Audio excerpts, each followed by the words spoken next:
Bonjour à tous et bienvenue pour une nouvelle vidéo sur ma chaîne. Je vous retrouve aujourd'hui pour vous faire mon top flop de l'automne 2020. Alors plus ou moins, hein, parce que je sais plus trop où je m'étais arrêtée dans la vidéo précédente. Du coup je sais pas trop où je dois commencer. Mais voilà, je vous ai sélectionné 6 lectures au total et franchement il y a que des tops et un pseudo flop. Mais c'est pas un flop complet, c'est un... Voilà, genre je suis... mi-figue, mi-raisin, voilà.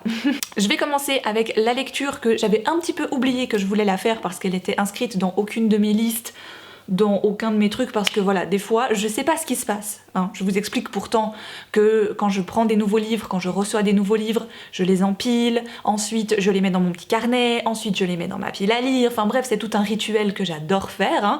C'est pas du tout une contrainte, mais des fois, on sait pas pourquoi, il y a des livres comme ça qui... Tu sais, ils se faufilent comme ça et du coup, ben j'en ai pas... Je les ai pas. Je les ai pas dans mes listes. Voilà, bref. Ça a été le cas de Pumpkin Heads de Rainbow Rowell, illustré par Faith Erin Hicks. Alors Rainbow Rowell, je vous en parle depuis des années. Vous savez que j'aime ce qu'elle écrit depuis... depuis que j'ai découvert Eleanor and Park en quoi 2013 2014 par là autour. Et puis ensuite, ça a été l'explosion avec Fangirl. Bref, je pense que Rainbow Rowell peut me publier sa liste de courses demain, je l'achète et je la lis. Ouais, voilà, qu'est-ce que vous voulez que je vous dise? Donc quand elle a sorti cette bande dessinée, comics, roman graphique, il est quand même assez gros, qui s'appelle Pumpkin Heads, qui se déroule dans un pumpkin patch aux États-Unis, lieu que j'adorerais pouvoir visiter un jour dans ma vie. Voilà, just for fun, aller une fois dans un véritable pumpkin patch, avec tout ce que ça comporte, hein, pas juste aller voir des citrouilles, vraiment tout ce que ça comporte. Je l'ai plus ou moins fait cette année chez nous parce qu'on a eu un petit marché aux courges, enfin un gros marché aux courges qui était pas très loin.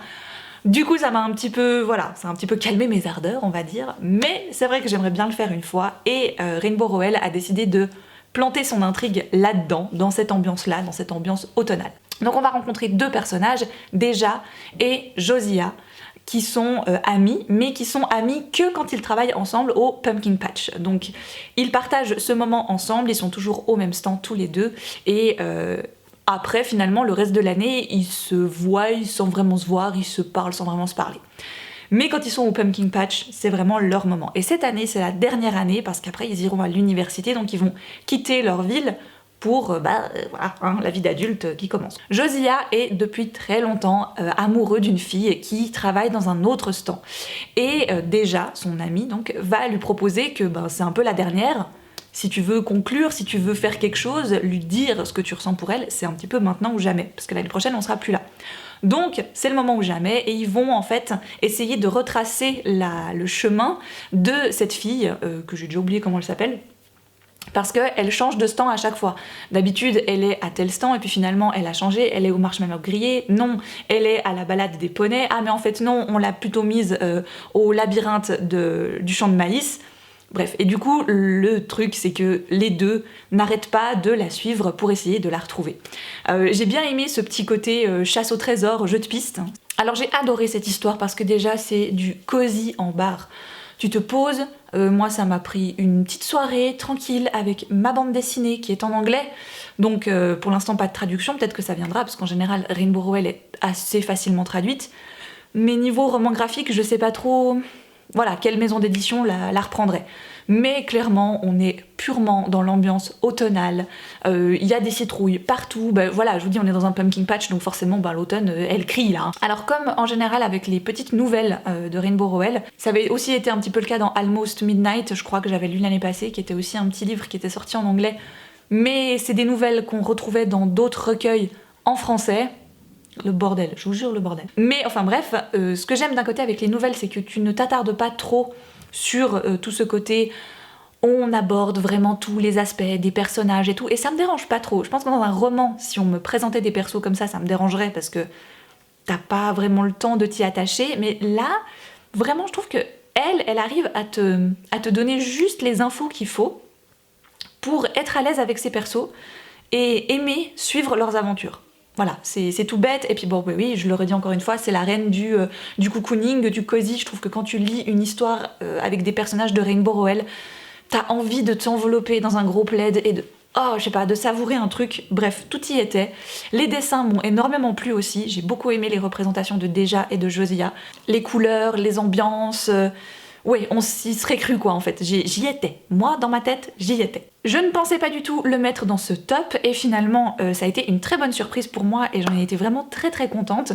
J'ai enfin terminé la trilogie Les sorcières de Northampton de Melissa de la Cruz et comme je vous disais, je ne pensais pas aimer à ce point-là cette fin de trilogie, donc pas de gros spoil, ne vous en faites pas, je vous dirai juste que j'ai adoré ce tome 3, Les Vents de Salem. Les sorcières de Northampton mélangent à la fois cet aspect sorcellerie que j'adore et, autre chose que j'aime beaucoup, les mythologies nordiques. Donc tout se regroupe à un moment donné, et du coup ça en fait franchement quelque chose de assez original, que moi j'ai adoré suivre, mais c'est vrai que j'avais eu une petite retombée je pense dans le tome 2, pour que je ne lise pas immédiatement le tome 3, c'est que ça devait vraiment être le cas. J'avais peur de lire le tome 3 parce que je ne pensais pas m'en sortir, vu que j'ai lu le tome 2 il y a très très très longtemps. J'avais vraiment la scène finale en tête, mais tout ce qui s'était passé avant, les 3/4 des noms des personnages, je ne m'en souvenais plus. Et heureusement, dans le 3e tome, ils ont fait un petit récap, un petit résumé des tomes précédents. Donc ça permet juste de remettre un petit peu les choses dans le contexte et en place, et c'était pile ce qu'il me fallait. Et, enfin, génial, j'ai adoré ce tome 3, qui mélange les époques, qui va assez vite, en fait, finalement, dans l'avancée de son intrigue, tout en prenant le temps de décortiquer certaines choses. J'ai bien aimé, franchement j'ai bien aimé, je l'ai mis dans le top parce que j'ai adoré être surprise par ce tome 3, dans lequel je plaçais assez peu d'espoir finalement. J'avais juste envie de terminer parce que je me disais c'était pas mauvais, il y avait plein de trucs que j'aimais bien, donc pourquoi j'ai pas été au tome 3 ? Voilà, c'était le moment ou jamais. Donc début d'année je me suis procuré le tome 3 et là... Pour l'automne, c'était le moment idéal pour le lire. Alors de mon côté, j'ai trouvé que c'était une bonne trilogie, j'ai passé un bon moment, c'était très divertissant. C'était peut-être pas le livre le plus abouti que j'ai pu lire sur les sorcières. Oui, il y aura un jour une vidéo spécialement consacrée au livre sur les sorcières, c'est promis. Je crois que vous me la demandez chaque année, et chaque année je recule le moment de la faire, mais j'ai fait pareil pour les légendes arthuriennes, et finalement je l'ai faite. Donc, qui sait, il y a des chances que là, ça se profile un jour ou l'autre. J'en viens à mon... mi-figue, mi-raisin. Ce n'est pas totalement un flop, mais c'est pas un top non plus. J'avais placé énormément d'espoir dans le premier tome des aventures de Rebecca Keane, de Cassandra O'Donnell, que j'avais reçu pour mon anniversaire il y a 2-3 ans maintenant. Et j'en entends que du bien, en fait, de Rebecca Keane. Je sais que Moody adore cette série et qu'elle a vraiment ses adeptes un petit peu partout. Pour vous résumer rapidement, Rebecca Keane est une guerrière, sorcière guerrière, sanguinaire, très recherchée, et... pour se protéger, elle et sa fille, elle a décidé de se terrer dans une petite ville des États-Unis, paumée, histoire de se faire un petit peu oublier de tout le monde. Sauf qu'elle n'a pas été prévenue, forcément, mais la ville où elle a décidé de s'installer regorge de loups-garous, de vampires, de démons et d'êtres complètement surnaturels. Donc bon, tu te rends vite compte, et elle aussi, que c'était pas vraiment le meilleur endroit pour venir se planquer, quoi. Voilà. Elle va être un peu prise en flag par le vampire, enfin un des vampires de tous les temps, visiblement, qui décide de ne rien dire au conseil comme quoi Rebecca Keane est ici, genre hey les gars, je l'ai trouvé. Il décide de fermer sa gueule, mais en contrepartie, voilà, si tout d'un coup il a besoin d'elle, on s'appelle, on se fait pas une bouffe du coup, parce qu'il mange pas. À un moment donné ça va péter, Rebecca Keane est démasquée et le conseil plutôt que de... Enfin voilà, décide d'utiliser les talents de guerrière de Rebecca Keane pour ses propres intérêts. Donc elle va se retrouver mêlée à tout ça alors qu'elle avait rien demandé, et elle va faire ce qu'on lui dit pour se protéger, elle et sa fille. Ça a été très très bien, vraiment très très bien, jusque je dirais les 3/4. Je me disais ouais c'est sympa, l'enquête est sympa aussi, les persos sont sympas, je rigole bien, Rebecca Keane me fait rire, voilà, bon moment. Et au bout d'un moment, c'est trop long, en fait. Voilà, j'ai un peu ce problème avec certains livres. Je trouve que ça tire en longueur quand, comparé à d'autres, il n'y a pas assez. Voilà. Je trouve que c'est difficile dans un livre de trouver le juste milieu, de se dire bon, là je crois que j'ai atteint vraiment le point culminant de mon histoire. Maintenant, gentiment, je termine. Il y a certains auteurs, ils le font très bien, et il y en a d'autres, ils se laissent un petit peu emporter par leur intrigue, par leur personnage. Et il continue, alors que, honnêtement, on aurait pu s'arrêter avant. Et pour moi, ça a été le cas ici. Et c'est toujours un peu ces moments où, en fait, le gros de l'intrigue a été résolu, tout est terminé. Et puis, tu te dis, mais attends, j'ai terminé, donc l'histoire elle est finie en quelque sorte dans ce tome, et il reste tout ça, de quoi alors de bonus, de voilà le petit côté où bon bah maintenant on revient à la vie qu'on avait avant, on remet les choses, nanani nanana, puis à la fin, dernière page, dernier chapitre, bam, on te rebalance un truc genre oh mon dieu, tu n'as pas le choix, tu dois lire le tome 2. Bon, alors ça n'a pas été mon cas, ça m'a pas du tout fait le « Oh mon dieu, je dois lire le tome 2 » parce que je ne lirai pas la suite, malheureusement. Alors ça, de mon côté, je peux pas faire autrement. Si le tome 1 ne m'embarque pas, on a beau me dire tout ce qu'on veut sur la suite, me dire « Mais c'est trop bien, mais ça se développe, mais tu verras, c'est génial et tout », je vous crois. Mais moi, du moment que le premier tome n'a pas fait ce job-là, je peux pas en fait, je peux pas me dire que je dois attendre une... Vous voyez ce que je veux dire ? C'est soit le tome 1 fait le job dès le départ, soit niette quoi, tant pis. Et là, Rebecca Keane, ça a été ça, ça a été bien, sans être waouh tout le long. Et puis vers la fin, ça devenait longuet, et puis ça se... Mais au bout d'un moment, j'ai un peu fait... Voilà. Donc, pas totalement un flop, mais pas un top non plus. Ensuite, je vais vous parler de rentrée littéraire avec Le fil rompu de Céline Spirer aux éditions Héloïse d'Ormesson. Ça aussi, c'était le livre à l'inverse de Rebecca Keane, en fait, qui commence un peu comme un flop, parce que je trouvais que c'était très long à se mettre en place, et ensuite, plus j'avançais, et ça se transformait en top. On va rencontrer un jeune garçon, Ethan, qui vit à New York, et qui observe depuis pas mal de temps sa vieille voisine, Madame Janik, qui vit toute seule. Puis un jour, le facteur se trompe, met le courrier de Madame Janik dans la boîte aux lettres de la famille d'Ethan, et pour lui rendre service, il va tout simplement aller lui rendre. Madame Janik va faire rentrer chez elle ce jeune garçon, il va être très curieux en fait, donc il va lui poser plein de questions, et puis en lui montrant son appartement, ils vont tomber sur une pièce où la vieille dame entrepose des toiles de peintre qui sont plongées dans le noir et qui sont calfeutrées dans cette pièce, pas accrochées, rien du tout. Donc là, le jeune homme, il commence à faire fonctionner ses ménages et ça l'intrigue énormément. Il va poser plein de questions à la vieille dame. Et à partir de ce moment-là, nous aussi, on va rentrer dans le passé de cette fameuse Madame Janik. C'était un des romans avec secret de famille et mélange vous savez, le fameux mélange de pièces de puzzle que j'adore dans les histoires, où tu commences le roman, tu ne vois pas du tout les liens qu'ont ces personnages les uns avec les autres. Vraiment, ton cerveau, il bouillonne pour savoir, mais qu'est-ce qui se passe avec ces deux-là ? Et pourquoi ça ? Et t'en es vraiment à ce point-là à te torturer l'esprit. Et à la fin, tu sais, tu tires vraiment dessus, tu fais... Waouh, mon Dieu, tout est lié, c'est génial. C'était hyper bien construit. Et alors, vraiment, l'aspect en plus que j'ai adoré avec tout ça, c'est que on ne mélange pas seulement 2 générations, on en mélange 3-4. On ne mélange pas seulement plusieurs petits endroits dans un même pays, mais on mélange 3 pays en même temps. On mélange des parties de l'histoire très importantes comme la Seconde Guerre mondiale, en prenant des points de vue qu'on a assez rarement. Alors je suis pas une grande connaisseuse en Seconde Guerre mondiale, j'ai pas lu beaucoup de romans qui se passent durant cette période. Ma mère a très très longtemps été une grande passionnée de Seconde Guerre mondiale. Elle a lu et eu une quantité de livres astronomiques sur le sujet, et je crois qu'à force de la voir parler de ça, lire ça, regarder ça, ça m'a un peu...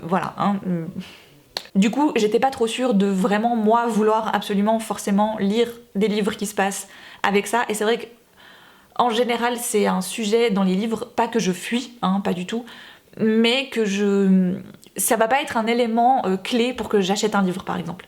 Le fait que ça se passe durant la Seconde Guerre mondiale. Comme d'autres thèmes pourraient l'être. Mais non, trop bien. Vraiment trop bien, et pourtant justement ça commençait un peu difficilement pour moi parce que je trouvais que dès le départ elle mettait énormément de personnages en avant, beaucoup de retours en avant, en arrière. À un moment donné tu es en 2000, je sais plus quoi, en 2005 ou 2010 à New York, puis tu reviens en 1913, puis en 38, puis en 45, puis...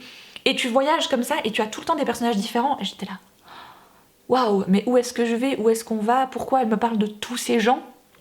Et à un moment donné, voilà, tu commences à revenir toujours sur les mêmes personnages, tu revois les mêmes lieux, les mêmes étapes, et ok, c'est bon, j'y viens. Mais il faut quand même passer, je dirais, bien 100 pages, les fameuses 100 pages que je donne en général à un roman, pour voilà, être vraiment c'est bon, je tiens le bon bout et en fait je me rends compte que c'est génial. Et c'est vrai, et c'était trop bien. C'est le genre de roman sur lequel j'aime pas trop m'attarder parce que je trouve que plus j'en parle, plus je donne d'infos et du coup moins on profite de sa lecture si on a trop d'infos la concernant. Alors des sorcières et des sorcières encore, vu que je vous ai parlé dans une vidéo tranche de vie des sorcières de Pendle de Stacey Halls paru cette année aux éditions Michel Lafon, j'avais très envie de le lire quand il était sorti en anglais sous le titre The Familiars et puis finalement j'avais un peu oublié ce titre, comme ça m'arrive souvent. Il est sorti chez Michel Lafon, je dis ah, mais j'ai déjà vu une couverture qui ressemble à ça. Et c'est en voyant le titre original dans le livre traduit que voilà, mon cerveau il a connecté, il a dit ah mais c'est le même, trop bien.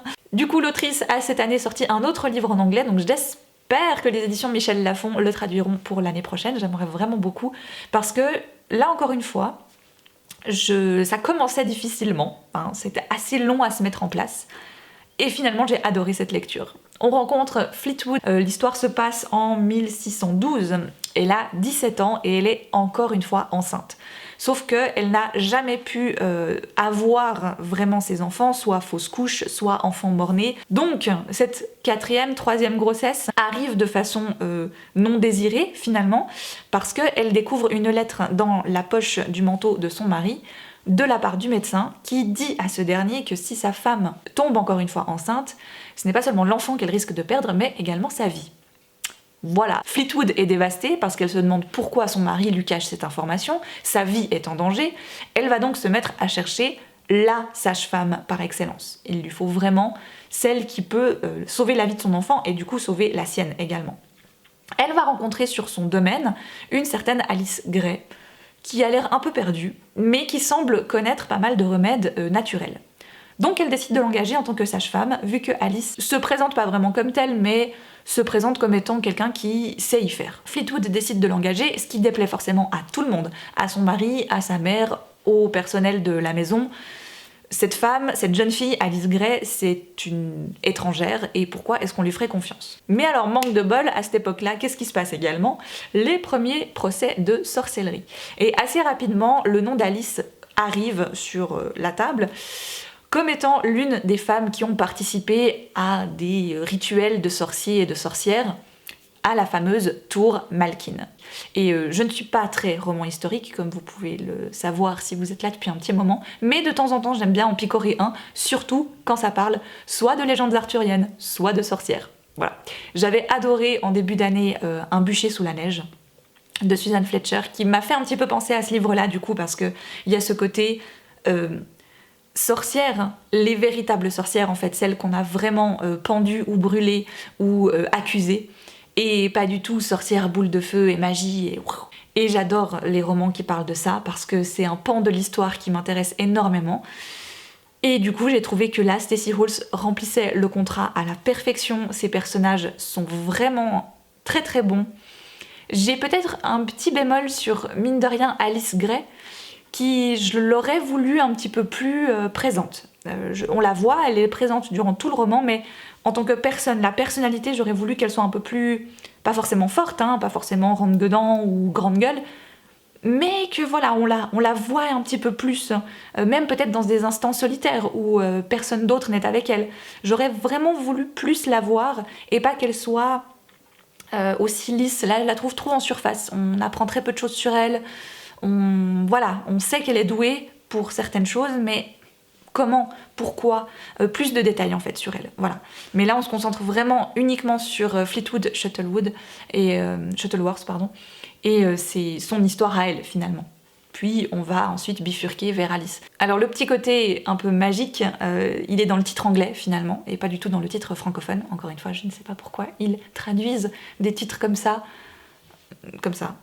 Vu que le titre anglais c'est donc The Familiars, donc les familiers, les sorcières à l'époque étaient réputées pour avoir des familiers dans lesquels soit elles pouvaient se transformer, soit avec lesquels elles pouvaient converser, soit à travers qui elles pouvaient voir.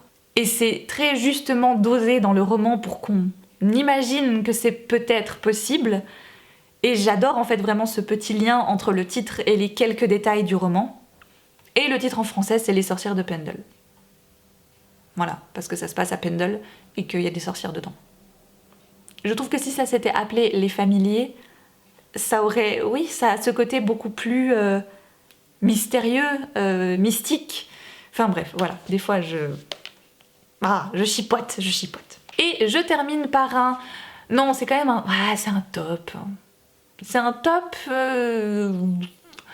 Oh bon, bref, je sais pas. C'est un top un peu flop.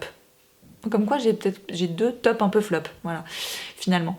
Je vous parle de Hex de Thomas Oldheuvelt, roman en livre de poche, chez le livre de poche, que j'avais vraiment hâte de lire parce que je voulais ce côté ultra frissonnant et qui soit vraiment...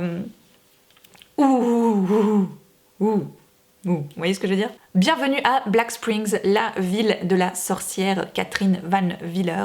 Cette sorcière, dont la bouche et les yeux sont cousus, erre dans la ville depuis 300 ans. Il y a 300 ans, elle a été accusée de sorcellerie. Oui, j'ai lu beaucoup de romans avec des sorcières, vous le noterez. Et encore, je vous les présente pas tous. Cette femme a été accusée de sorcellerie et on l'a donc tuée pour ses crimes. Oh là là, mon Dieu. Et depuis... elle est restée en ville. Elle a quand même encore un petit léger pouvoir, c'est que toutes les personnes qui vivent à Black Springs ne peuvent plus en partir. Alors pas plus en partir parce que « oh mon Dieu, on peut pas traverser, il y a un mur invisible ». Non, pas du tout. Quand vous partez de la ville, au début ça va, et puis plus les jours passent et moins ça va, et plus vous êtes déprimé, dépressif, voire avez des tendances suicidaires, voire carrément vous passez à l'acte. Voilà. Le pouvoir de la sorcière. Du moment qu'on a passé une nuit à Black Springs, on ne peut plus jamais en repartir sous peine de se retrouver pendu quelque part, hein, voilà, ou de se jeter dans un fleuve, ou d'un pont, ou que sais-je. Donc les gens ont un peu commencé à prendre leur mal en patience, et surtout, avec le temps et avec les technologies qui évoluent, ils ont créé une application qui se nomme Hex, ce qui permet de toujours savoir plus ou moins où est la sorcière, qu'est-ce qu'elle fait, chez qui elle se déplace, elle ne touche personne, elle ne parle à personne, enfin, elle ne peut pas, et en gros, les personnes de Black Spring la cachent. C'est-à-dire que si tout d'un coup, elle est au beau milieu de la rue, en plein jour, ils vont essayer de mettre des buissons autour, ou bien de la cacher sous un panneau, ou que sais-je.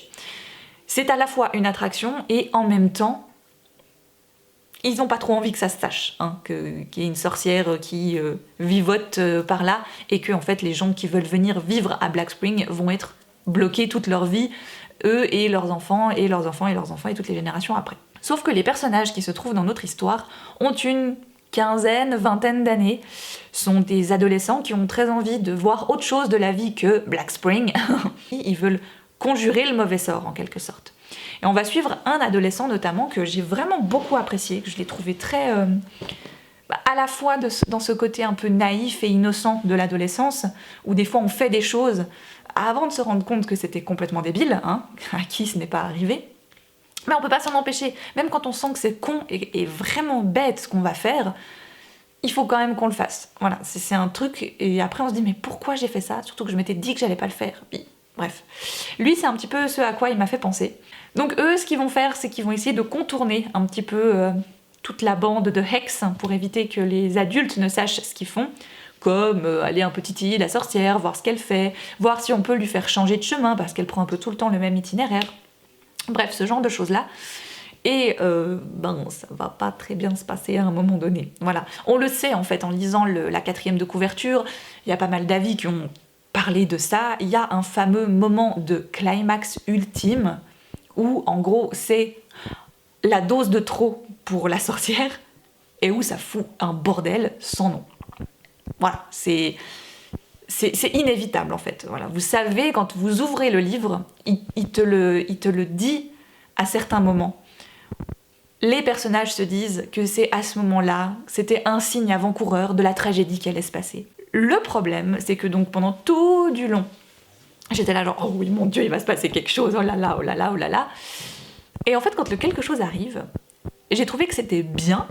Donc alors par contre, c'est gore à souhait, ça part dans tous les sens, tout le monde en prend pour son grade, hein, vraiment, ça va vraiment... Voilà, vous voyez Tarantino, les baquets de faux sang comme ça, là, hey, on y va, encore. Voilà, je vois en fait la maison dans Django Unchained, où il y a vraiment le sang qui ruisselle des murs, bref, voilà. C'est un petit peu l'idée.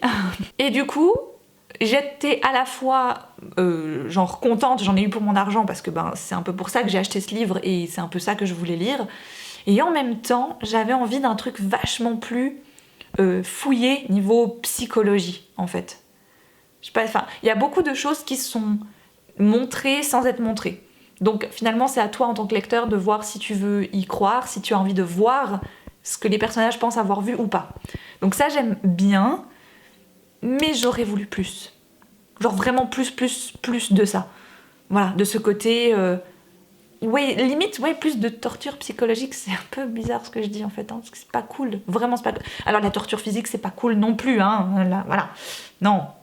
Mais quand tu commences un livre en te disant il va y avoir ça, donc tu sais d'avance, tu te prépares psychologiquement. Moi, j'ai un peu mis mon cerveau sur maximum de puissance, mode bisounours, activé. C'est-à-dire que quand je lis un livre où il y a des trucs horribles qui se passent, mon cerveau, il arrive à mettre beaucoup de roses et de guimauve par-dessus.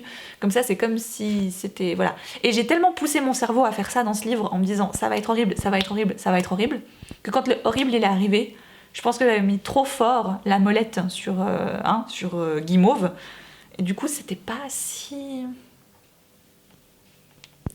horrible que ça. Enfin, si, en fait, j'avais conscience que tout ce qui se passait, c'était horrible, mais c'était tellement trop que c'était pas assez de autre chose, en fait. Je sais pas si vous voyez ce que je veux dire. Voilà, donc j'ai ce côté où j'ai vraiment bien aimé, voilà, cet aspect de la sorcière qui a les yeux cousus, la bouche cousue, qu'est-ce qui se passe, les ados qui essayent un petit peu de titiller le truc. Ça, j'ai adoré, même si ça prend pas mal de temps à se mettre en place quand même, hein, mine de rien. J'ai bien aimé tout ça, j'ai bien aimé l'effet de masse aussi de la ville, que quand un perso un peu puissant dit quelque chose, bim, il y a tout le monde qui suit, de peur d'être dans le camp de ceux qui vont pas oser et qui du coup vont peut-être se faire réprimander aussi en fait finalement. Mais j'ai trouvé que c'était limite pas assez horreur. Ou alors c'est tout simplement que c'est pas ce genre d'horreur qui me fait peur. Parce que j'avais quand même envie de frissonner un petit peu. Comme j'avais mis mon cerveau en mode « tu vas avoir peur », ben j'étais prête en fait. Et comme je sais que j'ai moins peur en lisant qu'en regardant quelque chose, ben du coup, voilà. Vous voyez ce que je veux dire? J'étais... C'est comme quand tu vas faire un manège, on te dit « Waouh, ce manège il fait trop peur, vraiment, t'as des descentes et des vrilles et des machins ». Et qu'en fait quand tu le fais, tu fais « c'est tout ». Ben non, mais moi tu m'as dit ça faisait des... En fait finalement ça fait... J'ai actuellement lu ma première romance de Noël, donc ça y est, on est à fond dans le Cold Winter Challenge pour moi. J'espère que vous passez un bon début de challenge. Moi je reviendrai du coup soit dans les vidéos tranches de vie, où vous avez un petit peu des petits aperçus de ce que j'ai lu, de ce que j'en ai pensé, ou alors sinon après je fais un récap de mes meilleures et de mes pires lectures du Cold Winter et ce sera fin février, ou début mars. J'espère que cette vidéo vous a plu, je vous embrasse très très fort et je vous dis à une toute prochaine.